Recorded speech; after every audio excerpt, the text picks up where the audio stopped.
Harihi Om.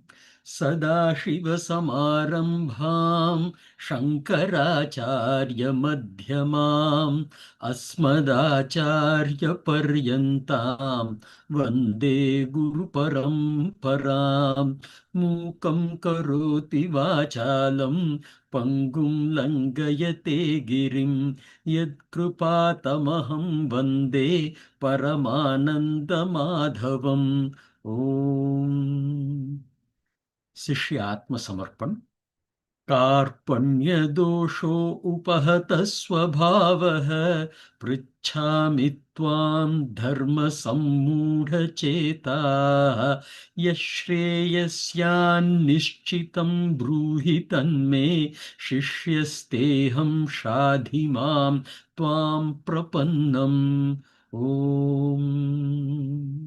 Welcome to the class number 51. And we were looking at the 39th shloka. We have seen the meaning, and now we are about to go into the bhashyam when we took the break in our previous class. The shloka goes like this. Yesha te bhihita Sāṅkhye buddhir-yoge tvimam shrunu buddhya yukto yaya partha karma bandham prahasyasi. For this, Shankaracharya says, Krishna is now doing the stuti of this karma yoga. Tam buddhim, that is Yoga Buddhi, karma yoga. Acharya says this is in order to inspire Arjuna by the yoga-oriented understanding. Buddhyayaya yoga vishayaya is the way that Acharya puts it. One who is endowed, yuktaha, he partha, you will be able to abandon the bondage of action. Karma bandham prahasyasi. That is what Bhagavan has said. What is meant by bondage of action? The binding effects of action are basically the cycle of virtue and vice. Dharma, adharma, akyaha, bandhaha is the way that Shankaracharya puts it. It means the cycle of good karma and bad karma that keeps a soul tied to what we call as the samsara, the worldly experience. Thus, by practicing yoga or karma yoga with the right buddhi, where we are able to do the Īśvara Arpaṇam and we are able to take the Prasāda buddhi towards whatever comes out of such karma, and by gaining the knowledge, jnana praptehe, through the grace of the Lord, Īśvara Prasāda nimitta is the way that he puts it. One completely gets freed from the bondage of karma. Going into the 40th shloka, Neha bhikramanashosti pratyavayo na vidyate swalpamapyasya dharmasya trayate mahato bhayat. So here Bhagavan says, Na iha abhikrama nashaha asti. Now, what is meant by abhikrama nashaha? There is sense of loss that we always see when we perform an action. We will discuss about this in the analysis, but here we will just understand that Bhagavan says there is no abhikrama nashaha asti in this exercise of karma yoga. There is no abhikrama nashaha. Also, pratyavaya. Pratyavaya is considered to be a dosham. When you do a karma, unless the karma is completely done in accordance with the dharma, it does not yield the desired result. Sometimes it even gives you side effects. That pratyavaya dosham does not exist in karma yoga. Na vidyate. Swalpamapi asya. Even for a little bit. So typically, say for example, I have to dig a well for 100 feet, and if I stop at 90 feet, I will not get the water. I still have to complete that particular task. But in doing the Karma Yoga, swalpamapi asya, even if in case you do a bit of it, you will get the effect that is required for that particular bit. Dharmasya trayate. Trayate is the ultimate result that he is talking about, which is this one protects us from the very great dangers. Again, in the analysis, we will look at what is a danger, how to interpret it, and all. So, in simple terms, in Karma Yoga, there is no loss in any endeavor that you undertake. Also, there is no reduction in the output. Right? The effects that can happen, like pratyabhaya dosha, is not attached to Karma Yoga. Even a little of this dharma being practiced will protect you from great fears. That is what Bhagavan has said in praise of Karma Yoga in this shloka. Let us do basic analysis here. From shloka number 40 to 46, we classify it as Karma Yoga Mahima. The greatness of Karma Yoga is being spoken by Bhagavan in these shlokas. Shloka 40, there are three differences between karma and Karma Yoga. Na iha abhikrama nashaha asti. In Karma Yoga, there is no failure. Abhikrama is the endeavor that we take. Nashaha, destruction, or contextually a failure or a loss, does not exist. Now, why is it that there is no such loss in performing Karma Yoga? This is because the objective of Karma Yoga is Chitta Shuddhi, a purification of our own self, making our Chaitanyam more Prakashaha. Everybody's Chaitanyam is the same. We have discussed about it. Why there can be only one Chaitanyam earlier. So if that is the same brightness that everybody has, why is it that that brightness is not the same when it is reflecting through various beings? It is because of the Chitta Ashuddhi. There are various vasanas which are making the reflection of the Chaitanyam dull. The sun is the same. If there is a cloud in between, the brightness is reduced. That is what the kind of concept is. Right? That cleansing of the impurities in us is the objective of Karma Yoga. Whether the endeavor itself marks a success or a failure is immaterial. We are not concerned about it, because whatever comes out of it, we take it as a prasad. We are totally surrendering ourselves to the best of the action, and the objective that we keep in our mind is Chitta Shuddhi through Īśvara Arpaṇam. That is what is Karma Yoga. By surrendering your actions to the God, attaining the purification of the manaha is the objective of Karma Yoga. So what this means is, even if in case you do a little bit, it will yield that much of result. So there is no question of a failure or a loss. Pratyavaya dosham, we told about it. It is also called as viparita phalam, the side effect. So when an action is undertaken, there is always some kind of a side effect. Now, as Acharya puts it, should a medicine be taken, we get another effect. Like I went into an autoimmune disease and I took the medicines for that. I came back with sugar, with diabetes. So these kind of side effects exist in karma, not in the Karma Yoga. Because again, the objective is always maintained, is always got. Right. Now, the examples that we give is Indrasanam is what was sought. Instead of saying Indrasanam, he said Nidrasanam. So Bhagavan said Tatasthu, okay, you can have. And so what happened? He was sleeping forever.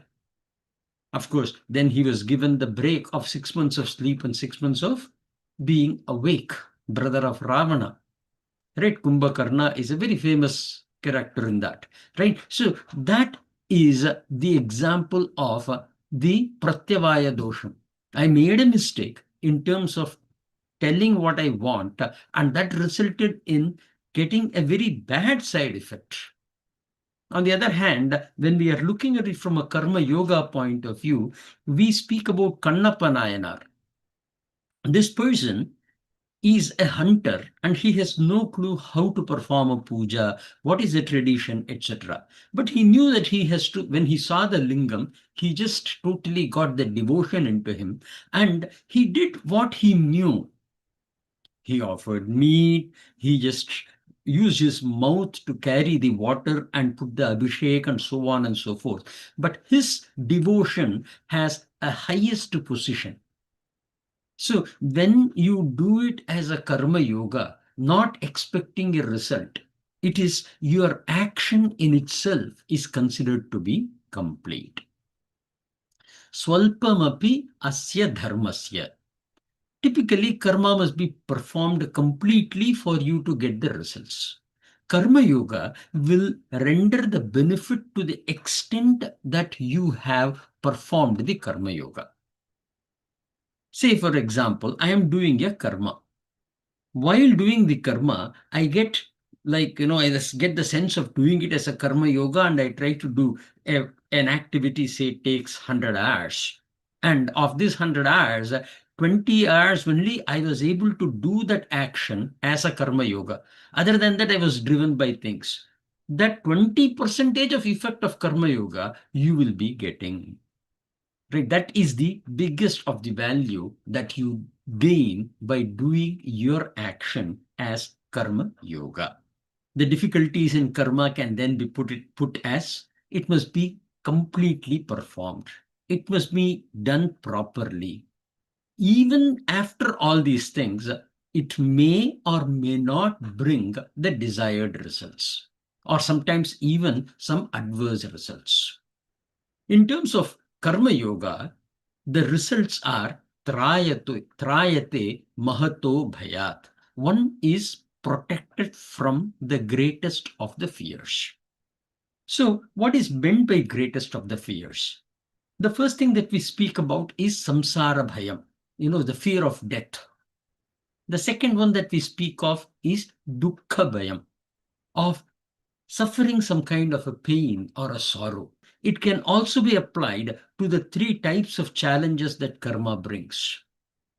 Right? So, adidevam, adibhutam, and adhyatmam. So that is what we talk about, right? It could be the environment around us, which is going to be some issues that come, or it could be the godly aspects like an earthquake or a volcanic eruption, etc. Or it could be your own self, your own mind not being able to get into it. So getting the shanti of those 3 is another big fear that we always have.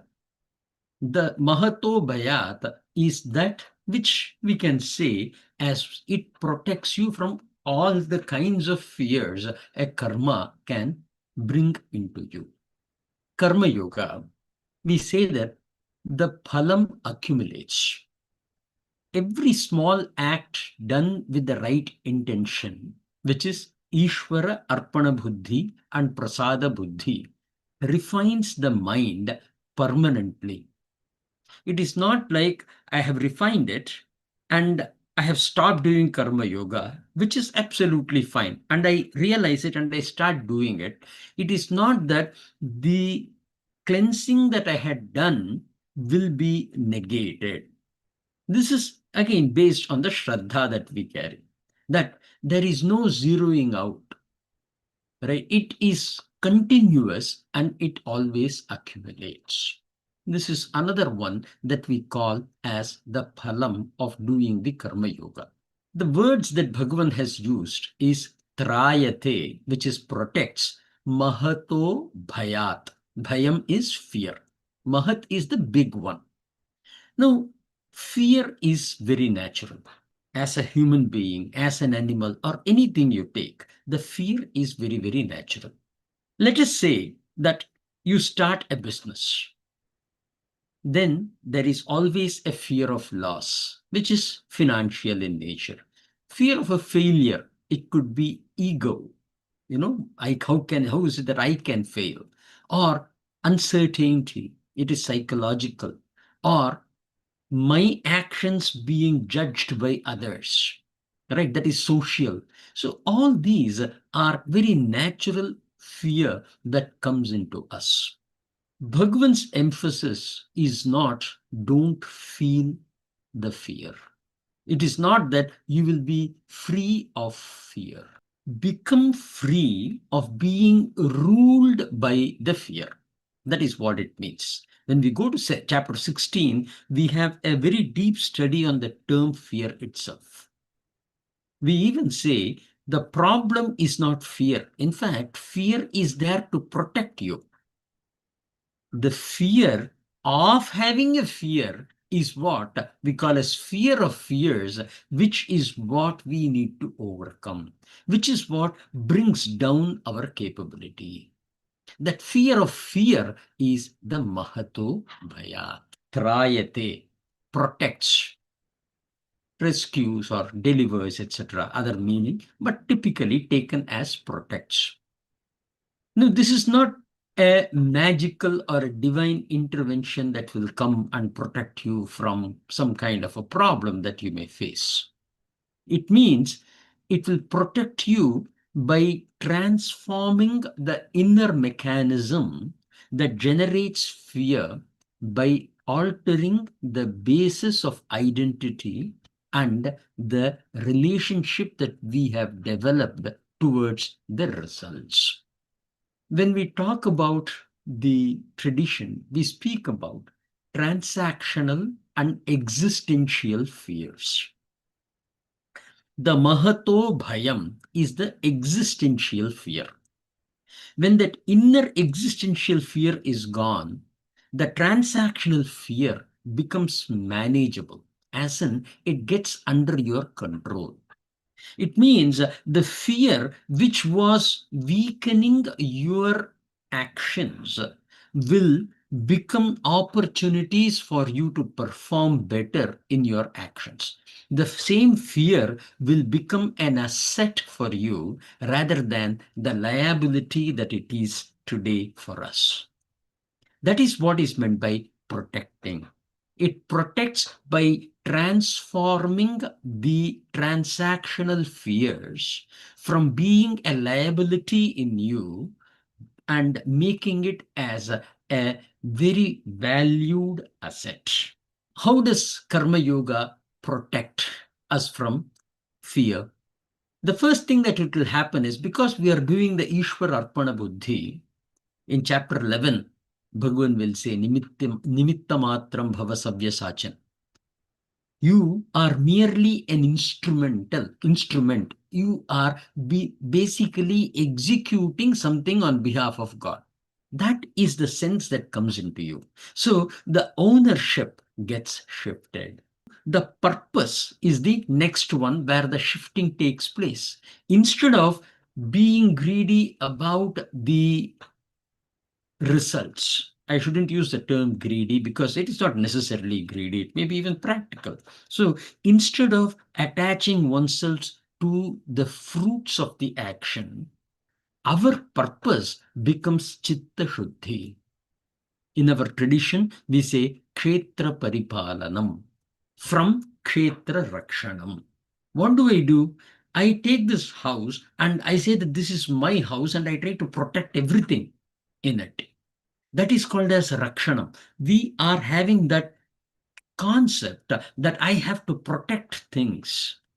This will shift from kshetra rakshanam, protecting my field, to kshetra paripalanam, which is nurturing my field as merely an instrument of God. So this shift in the mindset is the biggest asset that you will get of doing the Karma Yoga, and shift in how you relate yourself to the results.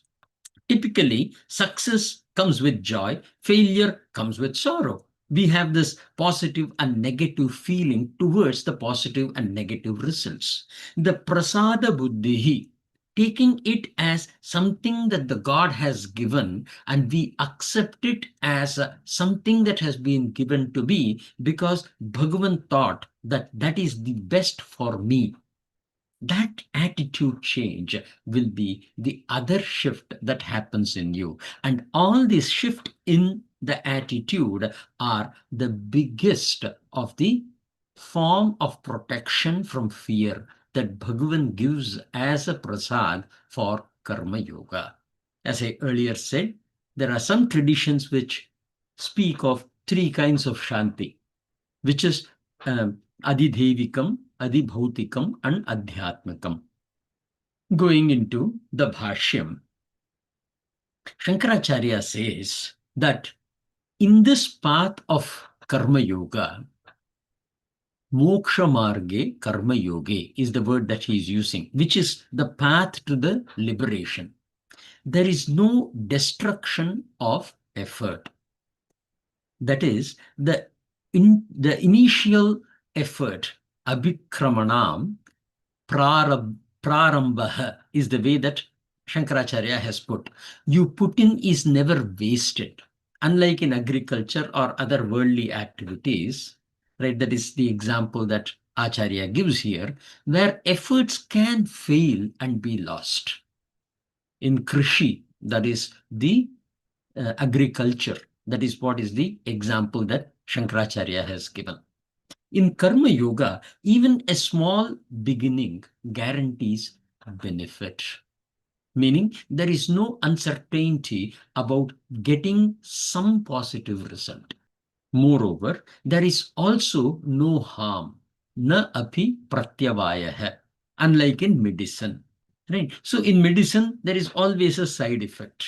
A wrong step can cause serious damage or even death. The pratyavaya dosha is the deficiency of not only not getting results, but also possibly creating undesired outcome. Instead, with respect to Karma Yoga, what happens is even a little practice, swalpam api asya anushtitam, when you follow it, of yoga dharma, saves from great fear of samsara. Mahatah samsara bhayat is the way that Shankaracharya puts it. That is the endless cycle of birth and death, janma maranadi lakshanat. So that is the explanation that Shankaracharya has given. That understanding, ya iyam buddhi, which has already been explained in the context of Sāṅkhya, which is the knowledge about the Atman, Atmagyan, which started with the second chapter, 11th Shloka, and which will soon be described in the context of yoga, which is the Karma Yoga, is the same. Meaning there is a continuity of teaching. The understanding about reality and the understanding needed for yoga are closely related. In fact, later Bhagavan will say what the Sāṅkhya gives as a phalam is the same thing that is being given by Karma Yoga also. Right? So there is such an emphasis that Lord Krishna gives to Karma Yoga. Going into the Shloka number 41. The Shloka goes like this. Vyavasayatmika buddhihi ekeha kuru nandana bahushakha yanantascha buddhayo vyavasayinam. So in this Shloka, Bhagavan has created two kinds of persons. Vyavasayinam and Avyavasayinam. So the two opposite side of it, he is trying to put it as a matter of comparison for us to understand. An important shloka, because when we are going towards Karma Yoga, we need to understand what is Vyavasayatmika Buddhi. When we understand that, it will be only then that we can observe ourselves and try to become a Vyavasayatmika Buddhi. more importantly, when you become avyavasayi, then you know that you need to course correct yourself. So this knowledge is going to be very, very important. Going into the word by word meaning, vyavasayatmika is the first word. Vyavasaya, engaged in, atmika, for one who is. Buddhihi eka eva. Buddhihi is the intellect, the analytical and logical element of your brain. The creative aspect of it, we call it as manaha. Right? So buddhihi eka eva, only one, kurunandana. Contextually, it is they are single focused, is what the meaning will come to. Bahu is several branches. Bahu is many, shaka is branches. Hyanantascha is the way that it comes in the shloka. When you break it, it is hi anantaha cha. Indeed, endless or unlimited. So this bahushaka, that our brain goes in various directions, is endless. Of whom buddhihi, of those whose mind, or buddhihi will go with, has several branches, of whom avyavasayinam, for those who are not firmly fixed into their objectives. Again, I'm just using a very loose term here, but when we go into the analysis, we will do a deep dive. So in simple term, when you have an avyavasaya buddhihi, there are several branches which are endless and you keep shifting. Whereas for the one who has vyavasayatmika buddhihi, their focus will be singular and they will be able to go in their path without anything that is coming in their way to disturb them. Going into the analysis, again, it is the greatness of Karma Yoga which is being continued here.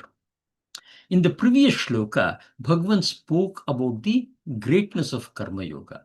In this shloka, the greatness of Karma Yogi is spoken in comparison with those who are not Karma Yogis. So one who practices the Karma Yoga is Karma Yogi. Buddhi represents the intent, the focus, the attitude, bhavana, towards karma. Life in general is the way that we put it. In our tradition, we don't say it is putting your mind into specific action, as several schools speak about it. We say it is life in general. Vyavasayam is with a nishchaya rupam, with clarity and determination. This is what is called as vyavasayam.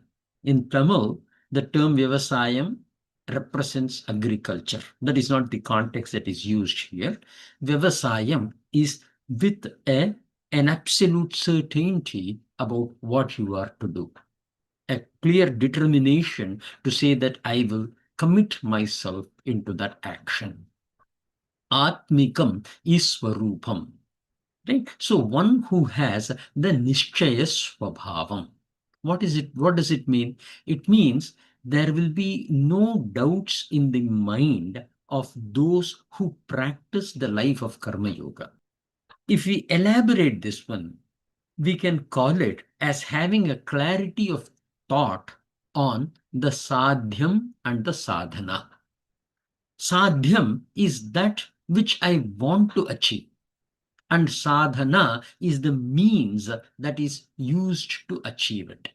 The problem that we always have is this confusion between sadhanam and sadhyam.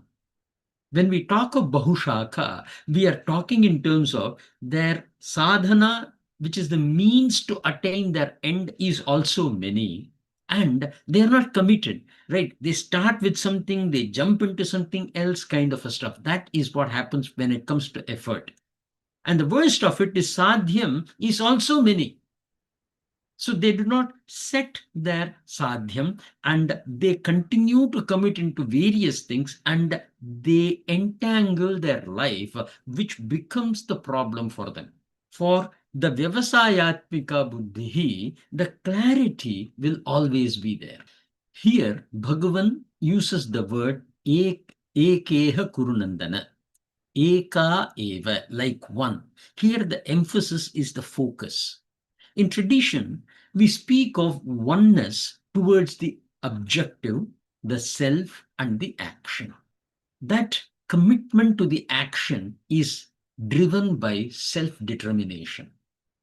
What comes in our way, there are several things, it could be an entertainment, it could be X, Y, Z, that the reasons are countless, but we will continue to branch out.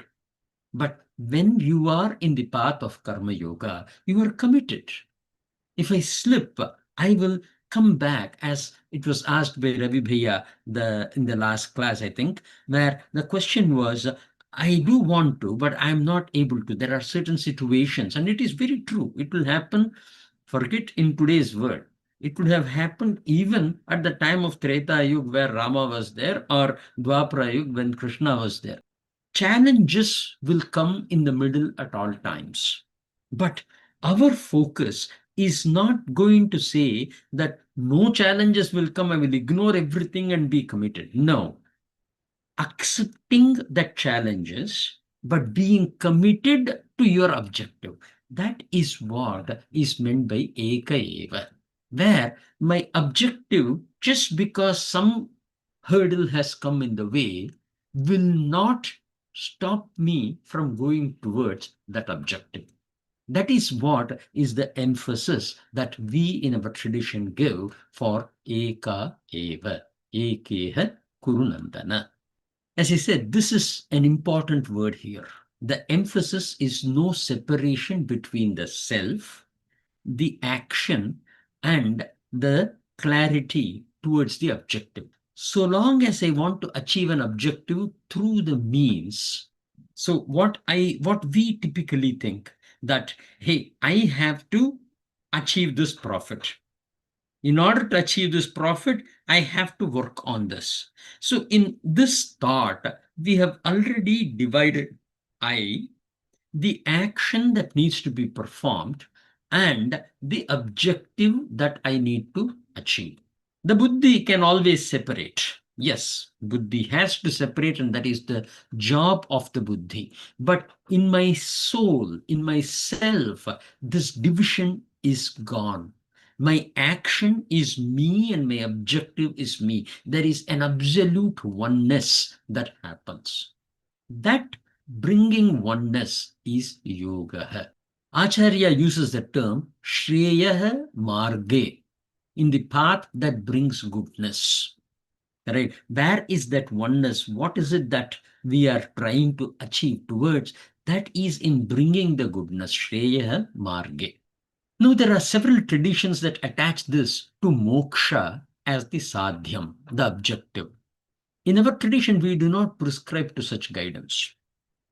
The problem in attaching sadhyam to moksha is the term moksha remains undefined.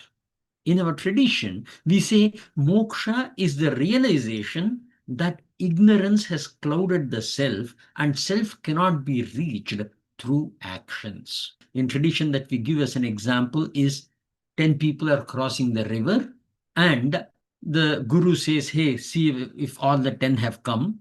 The person goes and counts up to 9 and says one person is missing. Now they can continue to search for this one person throughout the world. They will not be able to find. The only way is to realize that the 10th person was himself, whom he did not count when counting the 10.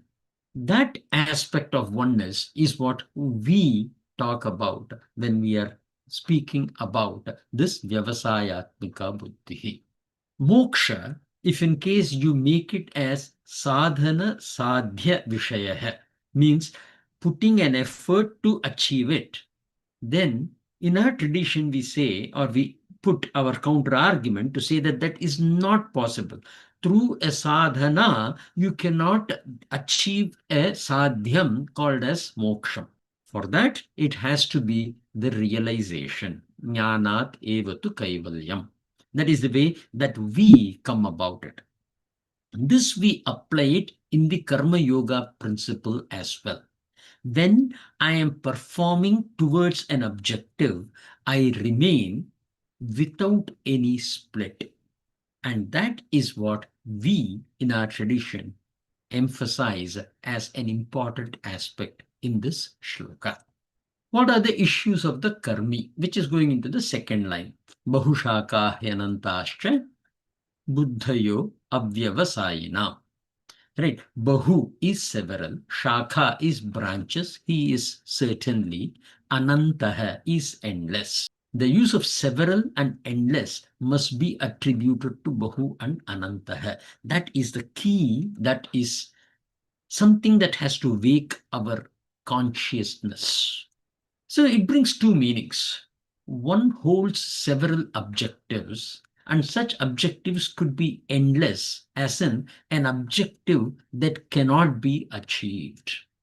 See, if there is one objective, we can achieve it. If there are multiple objectives and sometimes even conflicting with one another, how is it that you can achieve your objective? Because your objective in itself is not defined. Or one holds several objectives, as in new objectives keep coming, even if some of the objectives are achieved. And because eka eva is not attributed here, we can also attach the definition that one is not even committed to his or her own objectives. So that is again something that we interpret and emphasize. Buddhaya, their mind, their rationality, avyavasayinam. Here the meaning is the same, but the attribution changes. Means one who is not committed to a nishchaya swarupam. This refers to one who is not a karma yogi as an attribution. If we take this to be implied, then we can define this as a quality which is avyavasaya buddhi. But avyavasayinam makes it person related. Right? So this attribute is towards a person. Hence, we take the meaning, one who is not practicing karma yoga, lacking a determination, will have bahushaka and anantaha. Okay, so these are two ways of looking at it. We need to understand, if you don't have, the word is very clear, avyavasayinam, which is making it to be associated to a person. Because it is associated to a person, we, in our tradition, we put it like this: one who is not practicing karma yoga, lacking a determination, which is avyavasayinam, will have bahushaka and anantaha. Right? So that is the way that we put our attribution. But there are others who just take it as the simple avyavasaya buddhi. When they attach it to the buddhi, then it becomes the one that I had earlier spoken. Shankaracharya, in his Bhashyam, attributes the reason to pramana janita viveka buddhi. Pramanam is which is coming through valid means of knowledge. That viveka buddhi can only come through pramana janitvam, pramanajam, a mind or an intellect that can distinguish clearly as their intelligence is born of pramanam. Right? That is, when we talk of pramanam, we talk about 6 types of praman. Right? Pratyaksham, anumanam, upamanam, arthapatti, anupalabdhi, and shabdam. So these are all the 6 types of praman that we are talking about. In this shabdam is the shastram, that is the shastra, whatever has said. The karma yogi is not stable because he is goal focused. He is stable because he is reality focused. That is the difference that Shankaracharya brings it. When your knowledge is based on valid praman, then the dosham from the praman, pramanam, prameyam and pramatha is not existing, and it is very, very good, then that buddhi becomes a viveka buddhi, which is the seed to having vyavasayatmika buddhi, that ekeha buddhi. Whereas for people who are goal-focused, they have this differences, this varying aspects in their mind. This is an important aspect that Shankaracharya has said, and I thought it must be brought in here as we are discussing this as a concept to differentiate between Vyavasaya Buddhi and Avyavasaya Buddhi. Now, there are certain nuances. These are all questions that have come up a lot, so I thought I will just add them here. A businessman may have strong goal. He may be having absolute determination. This is not Vyavasayatmika Buddhi. Why? Because he will be shaken by the gain and loss. A karma yogi will have the stability that I am doing that which is right. I'm not shaken by what is going to come as an outcome, gain or loss. If in case it is loss, I will have to think in terms of finding alternate means, but not be shaken by it. We need to understand the difference between the two. Then once I get shaken by a result, that is when it is avyavasaya buddhi. Then I am not shaken. The results may be whatever it is. It becomes a prasad for me to learn and grow from. The nishchaya is about the attitude and not the outcome. That is the core thing that we have to keep in mind. Bahushaka and eka eva. In an ordinary life, one part of it wants recognition. One part of it wants rest. One part of it wants moksha. One part wants power. One part wants comfort. Now that I'm looking at this, I should have also added one part of me wants that other person should not get this. Why is it that I am getting it, the other person is not getting? I am more deserving, right? Those kind of thoughts are also part of the Bahushaka. This is the inner fragmentation that happens. With respect to Karma Yogi, his sense of self becomes one. His values aligned to what he is and not to what opportunities exist. His action follows one integrated inner orientation. Right? I am committed to doing this and I commit to do it. It is not the question of what happens, what is the outcome. That commitment to do should be supreme. Will there be hurdles? Yes. Will I miss that commitment sometimes? Absolutely. But that commitment in me is not gone. It will be at the same pinnacle at all times. And that is Vyavasayatmika Buddhi. Coming into the Bhashyam, Shankaracharya says, the Vyavasayatmika Buddhi, which is firm, decisive, is single, eka eva, one-pointed and steady. It destroys, badhika is the word that he is using, the many branching distractions that come from opposite and confused understanding. This is the key to everything that we have spoken earlier. What Shankaracharya gives in a single sentence is so deep that you can keep on analyzing. I've spoken about this earlier, right?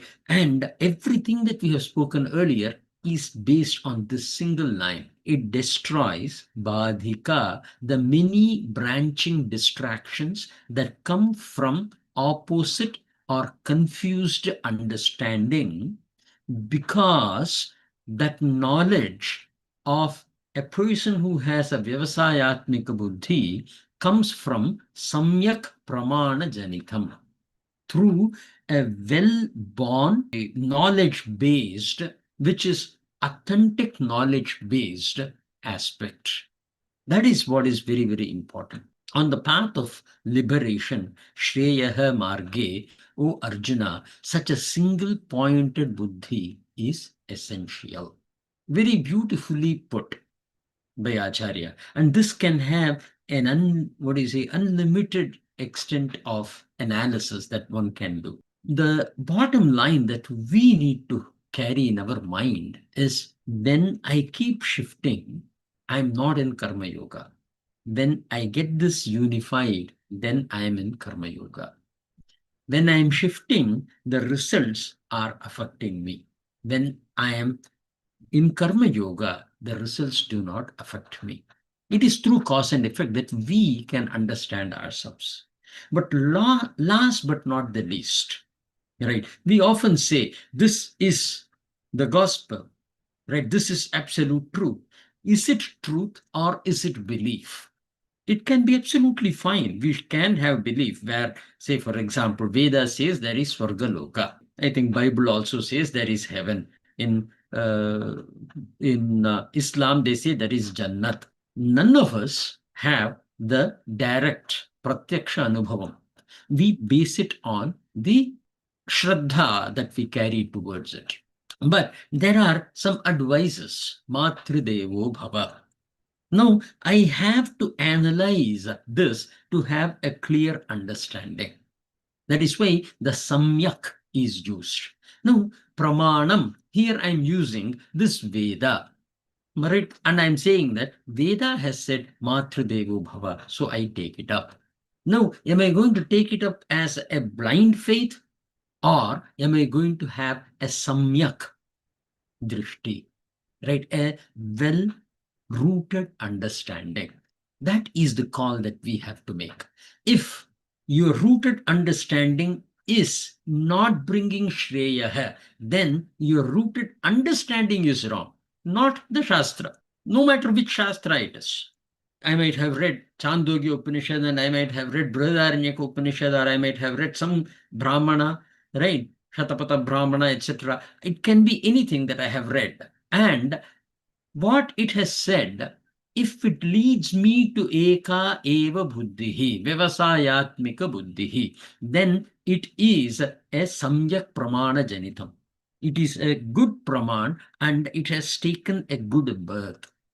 If in case it disturbs you, if I have to hide myself when I'm executing something that the Shastra has said, it doesn't mean the Shastra is wrong. It means my understanding about the Shastra has some kind of a problem. That Samyak Pramana Janitha is not applied on that particular knowledge. And that is the right way of understanding the self in terms of, am I having Vyavasayatmika Buddhi, or am I being an Avyavasayi? That understanding we should be able to bring into ourselves.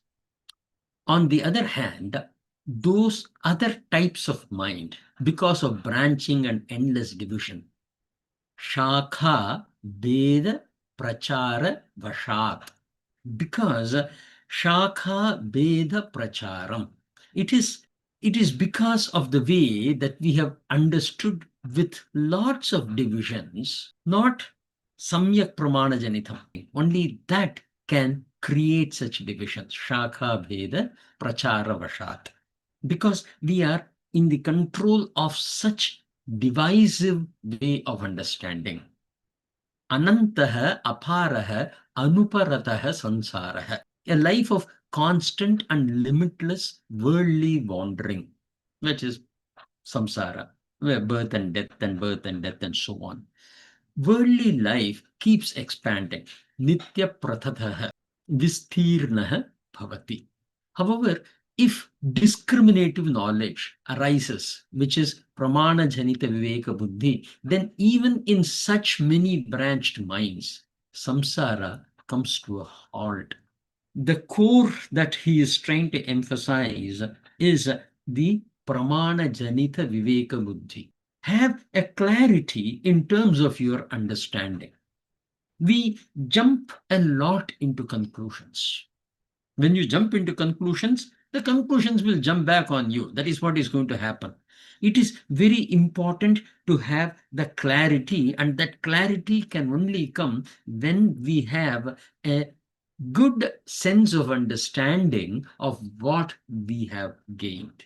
And what Acharya says is, when you course correct your understanding based on the pramanam, samsaraha uparamate. It comes to a halt. It is done. Samsara bandham, the bondage that we carry, will be totally removed. That is what Shankaracharya has emphasized as a value hidden in this shloka.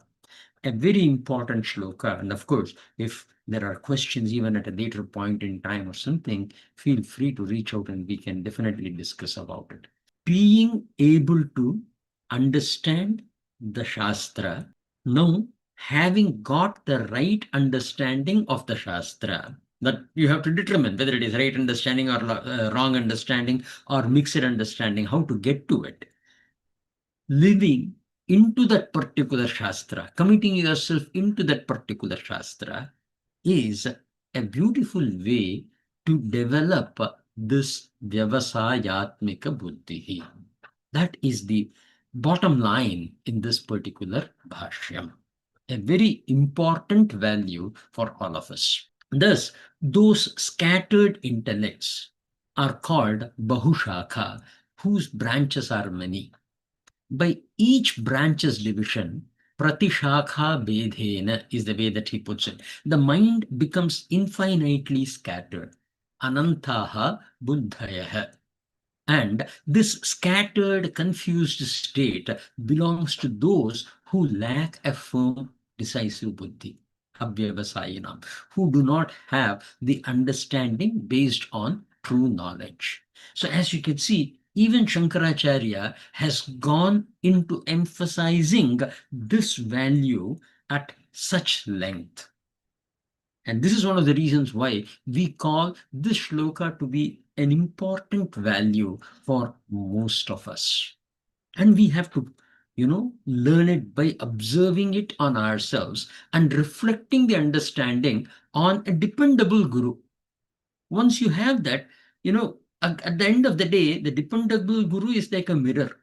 It is also very important that you look at the mirror, not close your eyes and stand in front of the mirror. Right? That is what is a good guru is. But a good guru can only be good so long as your eyes are open to see it, the image that is being presented back to you. But using that, develop that Viveka Buddhi. That is the bottom line that comes in this shloka. For those who do not have Yesham na asti, right? Vivasayatmika Buddhihi, te, such people is the way that he introduces the next shloka. Again, the next shloka, if you look at it, here we are talking in terms of people who have Abhyavasaya Buddhihi. They are going to be advising. How they are advising?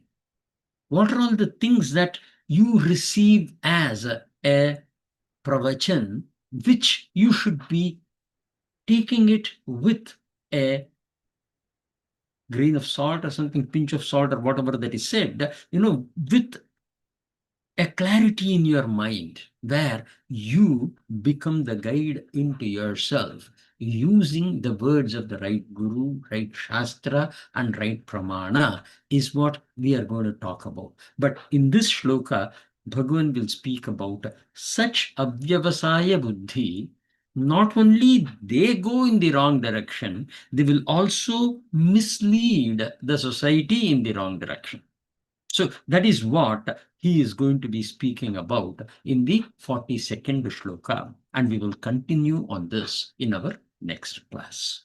I know it is going to be New Year's Eve. We may or may not be able to take the class. Maybe it is a good idea not to take the class during New Year's Eve. I will try my best. If not anything, I will at least try to record something and push it out. And we can meet when it is convenient for all of you. Thank you. Harihi Om Purnamadah Purnamidam Purnad Purnamudachyate Purnasya Purnamadaya Purnameva Vashishyate Om Shanti Shanti Shanti Hari Om Tat Sat.